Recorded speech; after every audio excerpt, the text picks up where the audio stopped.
Àwọn ọ̀run ń sọ̀rọ̀ ògo Olúwa, òfurufú ń fi iṣẹ́ rẹ̀ hàn.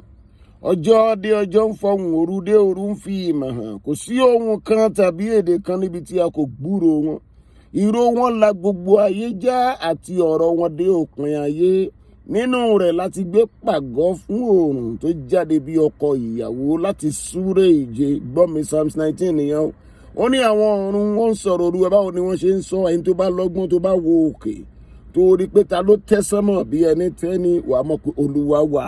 Wọ́n ní òfurufú ń fi iṣẹ́ rẹ̀ hàn. Tó bá wo òfurufú tí kò lópin, wàá mọ̀ pé èèyàn kan wà tí ń bẹ ní ẹ̀yìn òfurufú. Ó ní jí ọjọ́ dé ọjọ́ ń fọhùn, òru dé òru ń fi ìmọ̀ hàn. Ìmọ̀ kí ni? Ìmọ̀ Olúwa ni. Wọ́n ní nínú gbogbo àwọn ọ̀run yìí, nínú rẹ̀ láti pé pàgọ́ fún oòrùn. Ó jáde bí ọkọ ìyàwó láti súré ìje. Ìyẹn túmọ̀ sí nínú gbogbo ohun tí ń bẹ ní ọ̀run tí Ọlọ́run dá, ó ṣe ti oòrùn lọ́tọ̀, ó pàgọ́ fún oòrùn. Mo pa á láṣẹ lórúkọ Jésù. Ọ̀tọ̀ ni tiẹ̀ máa jẹ́ lórúkọ Jésù. Níbi tí a ti ń ta àyàn lọ́fà, a ò ní rí ẹ ta lọ́fà. Níbi tí a ti ń dá àyàn lóró, a ò ní rí ọ dá lóró. Níbi tí gbogbo èèyàn ti jẹ́ nǹkan kan, wàá dàbí oòrùn tí Ọlọ́run pàgọ́ fún.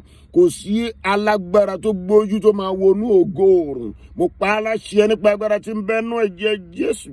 Ọlọ́run á fi iná yí ògo rẹ ká, a ò ní lè wojú ògo rẹ. Mo ti ń gbọ́ pé àwọn èèyàn lọ ní òṣùpá, kò síbi tí èèyàn kankan ò lè lọ. Mò ń retí ẹni tó máa lọ ní oòrùn. Mo pa á láṣẹ bí oòrùn ò ṣe súnmọ́ wọn, bí oòrùn ò ṣe súnmọ́ mọ́, ayé ò ní súnmọ́ débi tá a máa dá ọ lóró lórúkọ Jésù. Àlàáfíà ni fún wọn lórúkọ Jésù. Lọ ṣe rere.